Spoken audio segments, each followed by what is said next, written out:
जय हिंद। आज हम इंडियन कॉन्स्टिट्यूशन का समरी स्टार्ट करने जा रहे हैं।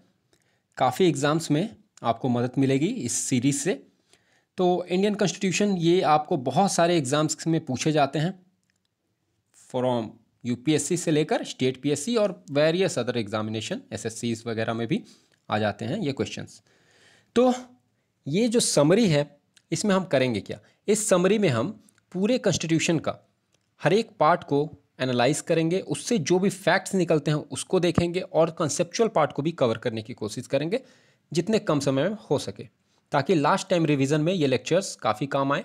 आप स्टार्टिंग में भी देख सकते हैं, बहुत सारे फैक्ट्स आप समझ सकते हैं। तो चलिए हम शुरू करते हैं।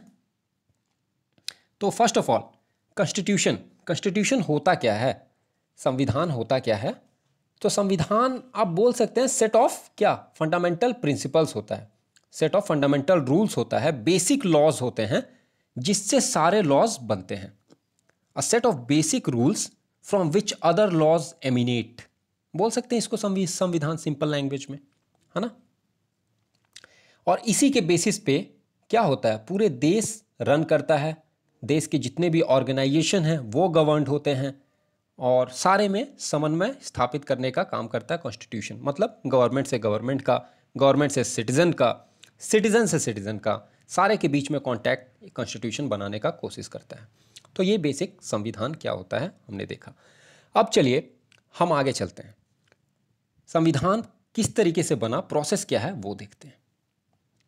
तो first of all making of the constitution हम देखेंगे कि संविधान हमारा किस तरीके से बनता है।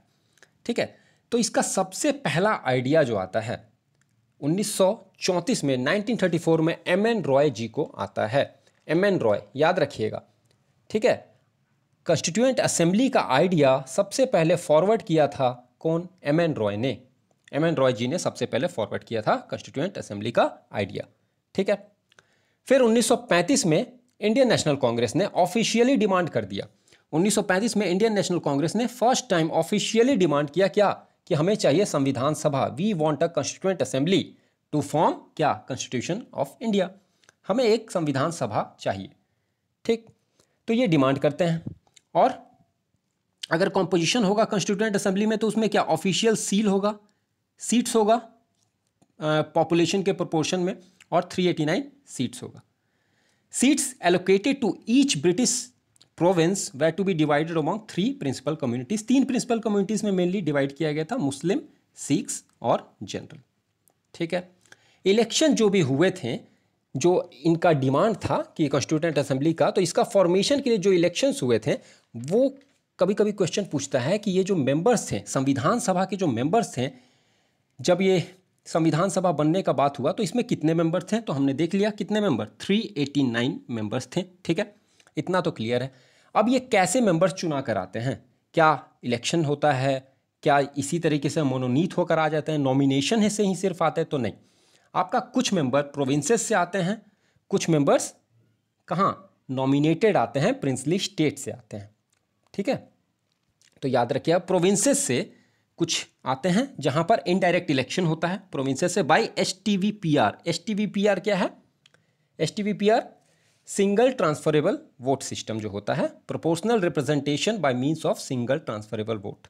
ये आपका सिंगल ट्रांसफरेबल वोट सिस्टम होता है, ये आज भी बहुत सारे जगह में फॉलो होता है, जैसे नीदरलैंड्स वगैरह में ये चलता है, इजराइल में चलता है। ये सिस्टम से आए थे। इसमें क्या होता है ना, पार्टीज को ना अवॉर्ड कर देता है एक number of seat proportional to percentage, पर जितना वोट आएगा उसका परसेंटेज का प्रोपोर्शनल में पार्टीज को सीट अवॉर्ड कर दिया जाता है, और मेजॉरिटी जिसको वोट मिलता है वो कैंडिडेट इलेक्शन जीतता है। तो ये प्रोसेस है एसटीवीपीआर का, सिंगल ट्रांसफरेबल वोट सिस्टम भी बोलते हैं इसे। तो किस तरीके के लोग आए थे? इलेक्टेड प्लस नॉमिनेटेड, दोनों प्रक्रिया से लोग चुनाकर आए थे हमारे कहाँ, कॉन्स्टिट्यूएंट असेंबली में। There were elected plus nominated members. Nominated were from princely states. Nominated का अगर आप परसेंटेज में देखें तो रफ फिगर अगर देखा जाए तो 40% नॉमिनेटेड थे, 60% आपके इलेक्टेड थे, ठीक है। तो ये हमेशा याद रखिएगा, partly elected and partly nominated, indirect and limited franchise था। कभी पूछ ले कि क्या सिर्फ इलेक्टेड थे, सिर्फ नॉमिनेटेड थे, या इलेक्टेड प्लस नॉमिनेटेड दोनों थे, तो आप ये ऑप्शन सेलेक्ट कर लीजिएगा, इलेक्टेड प्लस नॉमिनेटेड। ठीक है, हमारा जो संविधान सभा है ना, इसका पहला मीटिंग, सबसे पहला मीटिंग कब होगा? 9 तारीख को होता है, 9 दिसंबर। कब? 1946 को होता है।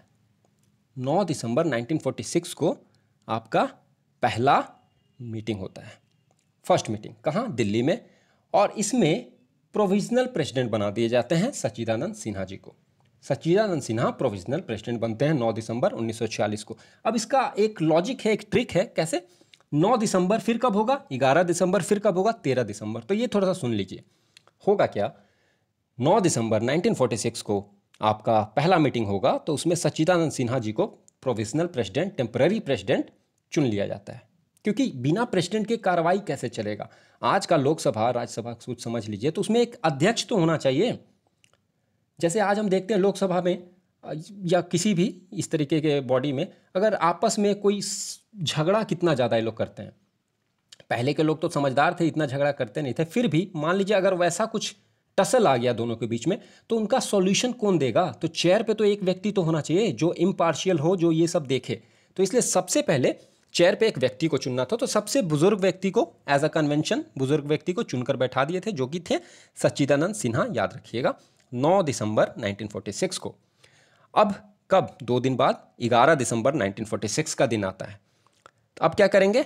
संविधान सभा राजेंद्र प्रसाद को प्रेसिडेंट चुन लेता है। राजेंद्र प्रसाद को प्रेसिडेंट चुन लेता है और एच.सी. मुखर्जी को, हरीश चंद्र मुखर्जी जी को वाइस प्रेसिडेंट चुन लेता है। हरीश चंद्र मुखर्जी को, एक वाइस प्रेसिडेंट और थे, कृष्णमाचार्य जी। तो उस समय हरीश चंद्र मुखर्जी जी को चुन लिया जाता है। ठीक है, और राजेंद्र प्रसाद भी आ गया पिक्चर में, सच्चिदानंद सिन्हा भी आ गए। पी का मतलब प्रोविजनल प्रेसिडेंट थे। ठीक है, टेम्पररी वाले। अब क्या होगा? अब 11 के बाद 13 आता है। 13 दिसंबर 1946 को उद्देश्य पत्र, मतलब ऑब्जेक्टिव रेजोल्यूशन रखा जाएगा। किसके द्वारा? जवाहरलाल नेहरू जी के द्वारा। ठीक है, जवाहरलाल नेहरू ऑब्जेक्टिव रेजोल्यूशन रखेंगे, जो आगे चल के जिसका बहुत सारा पॉइंट्स हमें देखने को मिलता है प्रीएम्बल में। ठीक है, ऑब्जेक्टिव रेजोल्यूशन रखा जाएगा। तो एक फैक्ट और याद रखिएगा, ये एक पहला डॉक्यूमेंट था जो कॉन्स्टिट्यूएंट असेंबली में पेश किया गया था। ये सबसे पहला डॉक्यूमेंट था जो संविधान सभा में पेश किया गया था, ऑब्जेक्टिव रेजोल्यूशन, पहला डॉक्यूमेंट। ठीक है, तो याद हो गया। 9 तारीख क्या हुआ था? प्रोविजनल प्रेसिडेंट सच्चिदानंद सिन्हा। 11 तारीख राजेंद्र प्रसाद और एच.सी. मुखर्जी। उसके बाद 13 तारीख को ऑब्जेक्टिव रेजोल्यूशन। ठीक है, अब हम आगे बढ़ते हैं। इंडियन इंडिपेंडेंस एक्ट 1947, इसमें 3 चेंजेस करता है। क्या? कि आपका संविधान सभा फुली सॉवरेन होगा, कॉन्स्टिट्यूएंट असेंबली लेजिस्लेटिव बॉडी में भी कन्वर्ट होगा, मतलब वो लॉज वगैरह भी बना सकेगा। मुस्लिम लीग मेंबर विड्रॉ कर लेते हैं। तो कॉन्स्टिट्यूएंट बॉडी कौन चेयर कर रहा था? राजेंद्र प्रसाद। लेजिस्लेटिव बॉडी कौन चेयर कर रहा था? जी.वी. मावलांकर। याद रखिएगा, जब भी संविधान के कार्य के लिए बैठते थे तो राजेंद्र प्रसाद चेयर पे बैठेंगे। जब भी कानून बनाने का पार्ट होगा, लेजिस्लेटिव वाला बिजनेस होगा, तो जी.वी. मावलांकर जी बैठेंगे। जी.वी. मावलांकर। ठीक है, जैसे आज स्पीकर है ना, उस तरीके से जी.वी. मावलांकर बैठते थे। Constituent assembly national flag, national anthem, national song, first president, सारा कुछ अपनाता है, वो सब चीज़। Constitution as adopted on November 26, 1949। नवंबर 26, 1949 को हम लोग अडॉप्ट कर लेते हैं, लेकिन पूर्णतः लागू कब होता है? 1950 में आकर। नवंबर 26, 1949 को इसलिए हम मनाने लगे क्या? संविधान दिवस मनाते हैं। संविधान दिवस मनाते हैं ना, मोदी सरकार से स्टार्ट हुआ है 2015 से। तो constitution as adopted on November 26, 1949 contained, क्या कंटेन करता था? एक प्रीएम्बल, 395 आर्टिकल और 8 शेड्यूल। ठीक, जब इसे अपनाया गया तो उस समय 395 आर्टिकल्स थे, 8 शेड्यूल थे और एक प्रीएम्बल था। अभी बहुत चेंज हो गया इसमें, प्रीएम्बल तो एक ही है लेकिन आर्टिकल्स बढ़ गए हैं, शेड्यूल्स भी बढ़ गए हैं।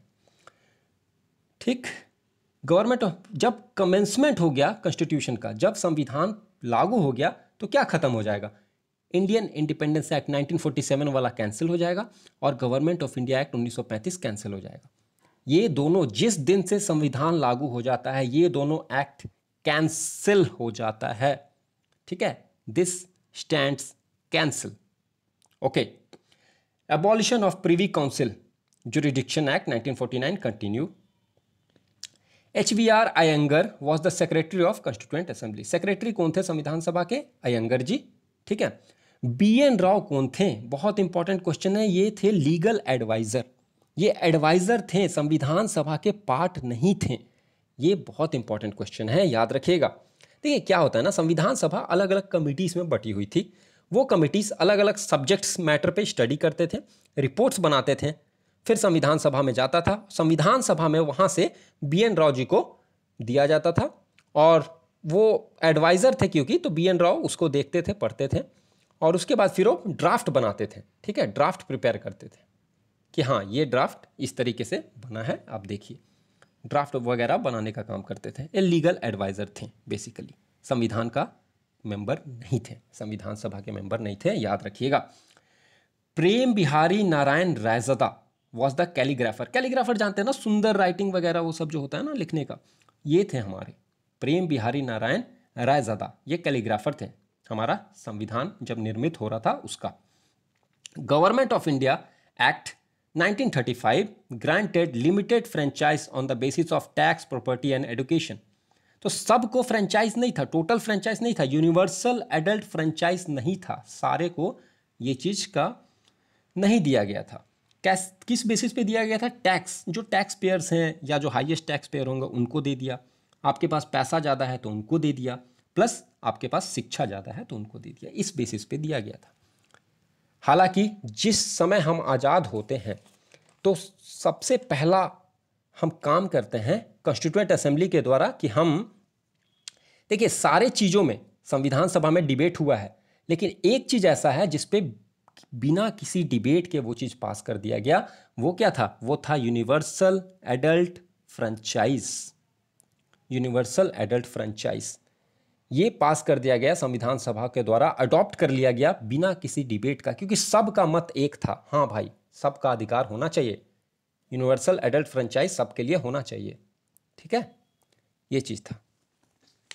चलिए अब हम आगे चलते हैं। देखिए संविधान का कुछ कमिटीज़ वगैरह में काम करते थे, जैसा आपको अभी बताएं, तो हम मेजर कमिटीज़ कुछ देख लेते हैं इंपॉर्टेंट्स। तो देखिए यूनियन का जितने भी कमिटीज़ होंगे मेनली इंपॉर्टेंट वो तो जवाहरलाल नेहरू जी अपने पास ही रखेंगे, इतना लॉजिक आप लगा सकते हैं। तो union power committee, union constitution committee, states committee, ये सब जवाहरलाल नेहरू के पास था।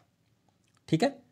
सरदार पटेल जी के पास क्या था? Provisional constitution committee, advisory committee on fundamental rights, minorities and tribal and excluded areas committee, ये सब सरदार पटेल के पास था।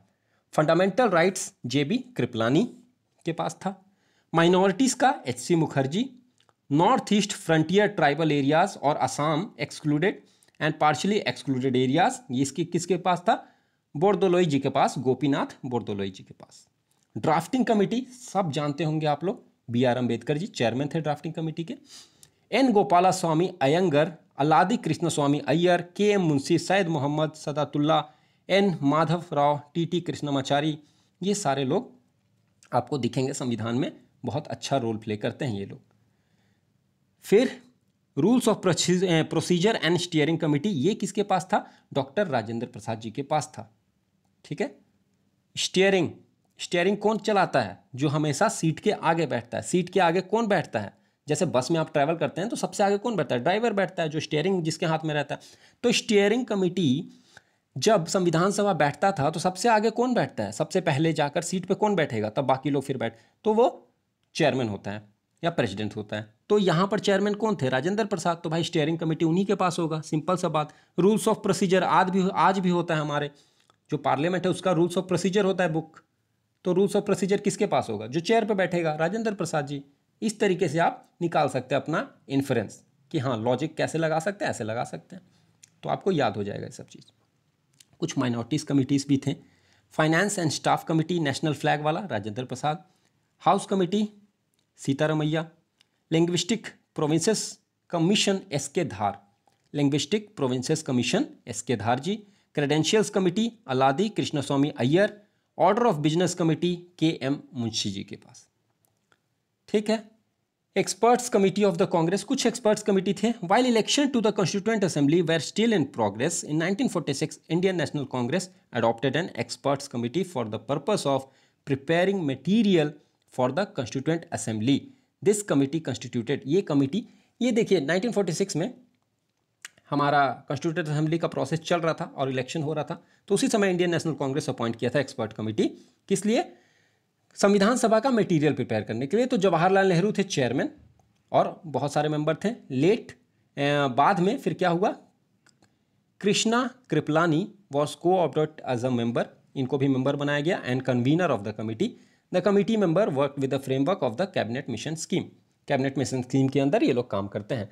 तो ये तो आपको पता होगा कि कैबिनेट मिशन जो था ये 1946 में आ गया था, कैबिनेट मिशन प्लान लेकर, और यही यहाँ से एक तरह से फॉर्मली देखा जाए तो बहुत अच्छे से हमारा कार्य चल जाता है। फ्रेमिंग ऑफ द कॉन्स्टिट्यूशन का, संविधान का फ्रेमिंग का प्रोसेस बहुत बढ़िया से चलता है। इसके पहले हमने देखा 1934 में क्या था।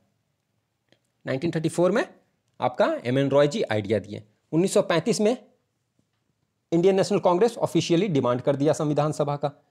फिर उसके बाद गवर्नमेंट ऑफ इंडिया एक्ट 1935, इसमें कुछ कुछ बात कहा गया कि हाँ भाई आपका कुछ फेडरेशन बनाने का बात किया गया। Government of India power divide कर देगा, federal list, provincial list, concurrent list, ये सब बात हुआ। 1940 में क्या होता है, 1940 में आपका क्या होता है, 1940 में अगस्त ऑफर लेकर आते हैं। ठीक है, अगस्त ऑफर लेकर आते हैं और उस समय वाइसरॉय लिनलिथ-गो रहते हैं। ठीक है, इसमें भी कुछ प्रपोजल किया जाता है। फिर फाइनली 1946 में कैबिनेट मिशन प्लान आ जाता है, जिसमें 3 मेंबर रहते हैं। कौन कौन? स्टैफर्ड क्रिप्स, जो पहले क्रिप्स मिशन में भी आते हैं, फिर A.V. अलेक्जेंडर और एक पैट्रिक लॉरेंस। ठीक है, इसी प्लान के अंदर संविधान सभा फॉर्म्ड हो गया था नवंबर 1946 में, और जो लागू हो गया था पूर्णतः कब से? 26 जनवरी 1950 से।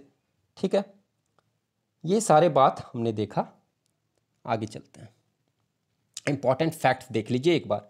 कुछ इंपॉर्टेंट फैक्ट्स है, जैसे B.N. राव जी, ये कौन थे? कॉन्स्टिट्यूशनल एडवाइज़र थे, लीगल एडवाइज़र भी बोल सकते हैं। किसके? संविधान सभा के। याद रखिएगा, sir B.N. Rau was constitutional adviser to the constituent assembly. H.V.R. Iyengar secretary to the constituent assembly, ये सेक्रेटरी थे संविधान सभा के, Iyengar ji. S.N. Mukherjee chief draftman of the constitution of the constituent assembly, chief draftman थे ये S.N. मुखर्जी जी। प्रेम बिहारी नारायण रायज़दा, हमने पहले भी नाम इनका देखा। रायज़दा जी क्या थे? कैलीग्राफर थे of the Indian constitution. The original constitution was hand written by him in a flowing italic style.